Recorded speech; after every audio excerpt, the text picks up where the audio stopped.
I've never been one to believe in those bizarre stories you see on the internet. But what happened to me that night, I still can't explain. It was around 3 in the morning, and I just couldn't sleep. There was nothing special going on, just that annoying insomnia that comes out of nowhere.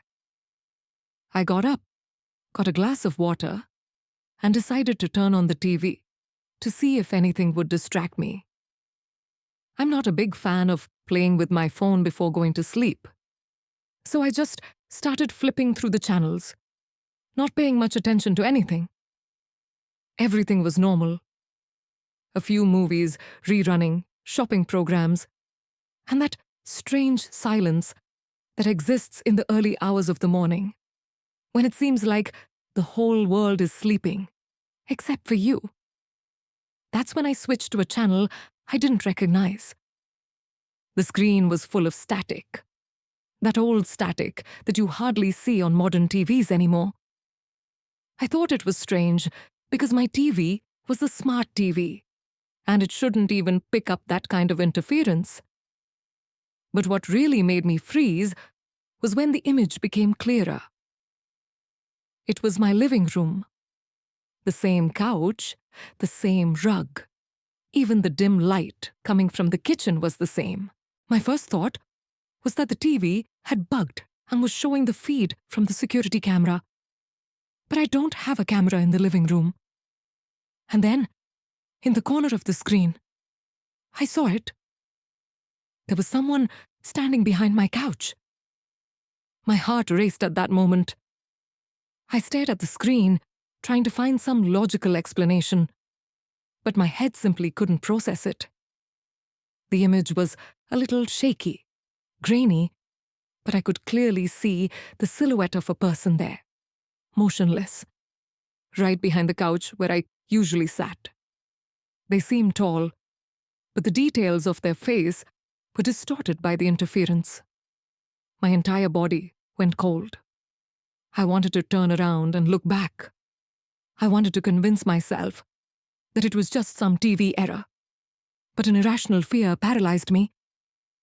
If I moved, would that thing move too? Forcing my breathing to get under control, I gathered my courage and slowly looked back. Nothing.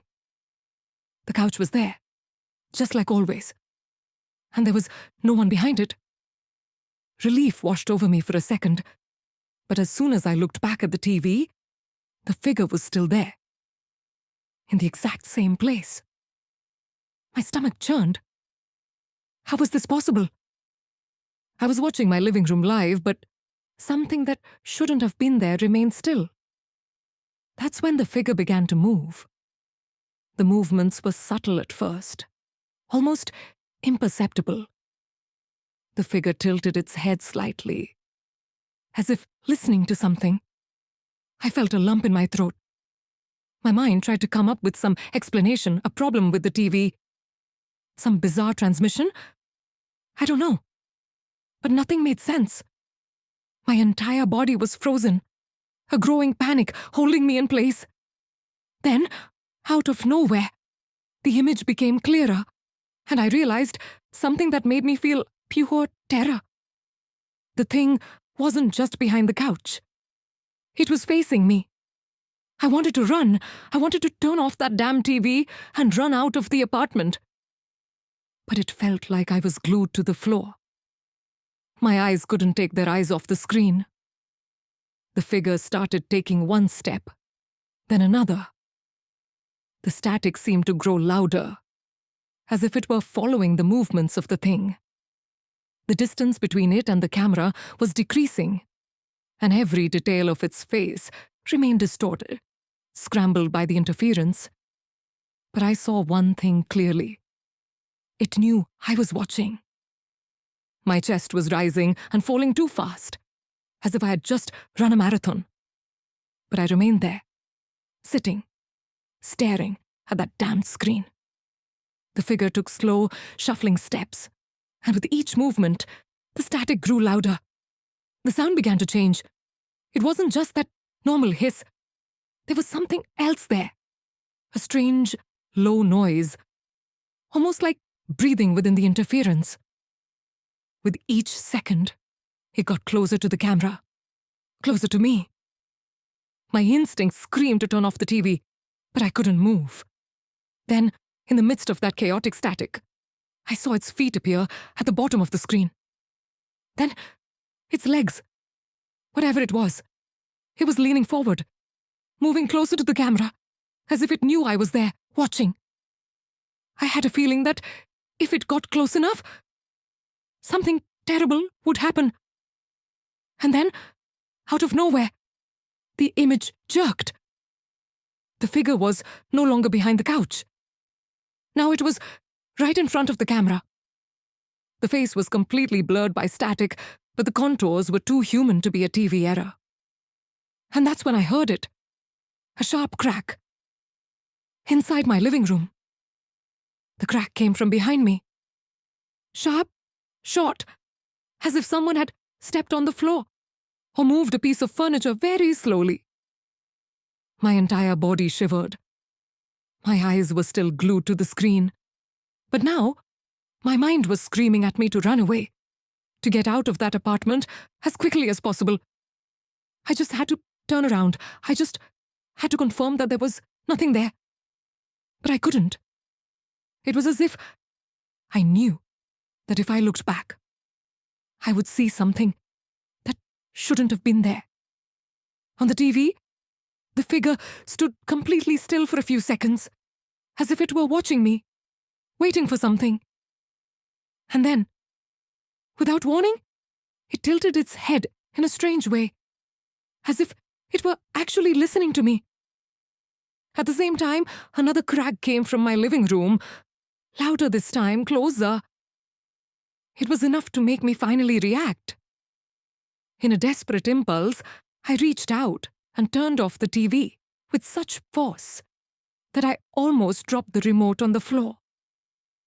The silence that followed was deafening. Only my shaky breathing filled the room.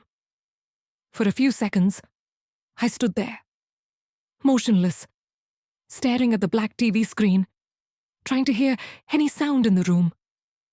My heart was pounding so hard that I could barely think. There was no more static, no more that thing watching me. But the air in the room still felt heavy, charged, as if something was there with me, waiting for me to move. With a lump in my throat, I gathered my courage and turned around slowly. The room was empty. The couch was in the same place. The dim kitchen light still on, everything exactly as it should be. But the feeling that I wasn't alone was suffocating. My eyes swept every corner, every shadow, hoping to see some movement. Nothing. Just a heavy silence. But that's when I noticed a detail that made my blood run cold. The TV, which I had just turned off, was still reflecting something on the dark screen.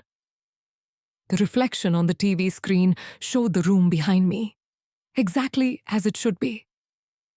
Except for one detail. In the reflection behind the couch, there was a shadow. It wasn't clear. It didn't have a face or a defined shape, but it was there. Dark, still, as if it was waiting for me to notice its presence. My body froze. I wanted to tell myself it was just a play of light, some strange reflection, but deep down I knew it wasn't. I knew that if I turned around too quickly, I might see something that shouldn't be there, but if I didn't turn around, if I just stood there, what would happen? My breathing was so heavy that it seemed to echo in the silence of the room. I couldn't blink. I couldn't take my eyes off the reflection. And then, the shadow made the worst possible move. It began to lean forward, slowly, as if it wanted to peer over the top of the couch. As if it knew I was watching. As if it was testing how much I could take before I completely lost control.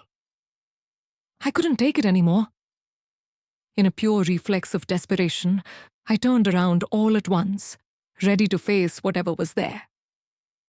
But there was nothing. The space behind the couch was empty. No shadows, no sounds, just that suffocating silence that seemed to crush me from the inside. But something was wrong. I could feel it.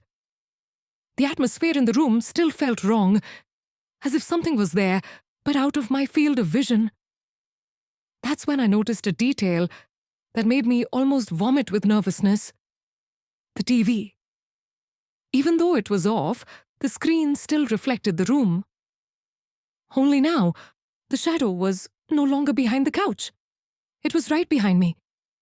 And before I had any chance to react, the sound of static exploded through the room, even with the TV off. Loud, deafening, filling every corner of the apartment. The floor seemed to shake beneath my feet. And amidst that impossible cacophony, I heard it. Breathing. Slow. Heavy. Right in my ear. I froze. My entire body went rigid, as if in shock. The breathing I had heard was so close that I could feel the moisture on my neck. I didn't dare turn around. I knew that if I looked now, I wouldn't have the strength to deal with what I would see. The sound of static still dominated the room. But in the midst of that chaos, breathing seemed to be getting closer. I could hear every sigh, every slight exhale, as if it were feeding on my fear. Every second dragged on like an eternity. But I knew I couldn't stay there, paralyzed, any longer. With a speed that I didn't know where it came from, I took a step forward, trying to get away from that invisible thing. But something stopped me. The feeling that if I left that place, the thing would follow me. It was like a presence I couldn't escape. Fear dominated me, but my survival instinct forced me to act. I looked at the door of the room, the only exit, and began to move towards it, trying to control my breathing, trying not to make noise, trying not to attract attention. As I put my hand on the doorknob, I heard the most terrifying sound of all. A footstep. One step behind me. Slowly, as if weighing each movement once more. I didn't need to turn around to know what was there. Fear already told me everything.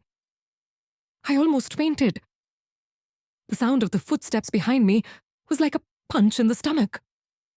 I stood frozen for a moment, my hand still on the doorknob, trying to convince myself that this wasn't real. But it was. I knew it was real. The air around me grew thick, and each passing second felt like an eternity.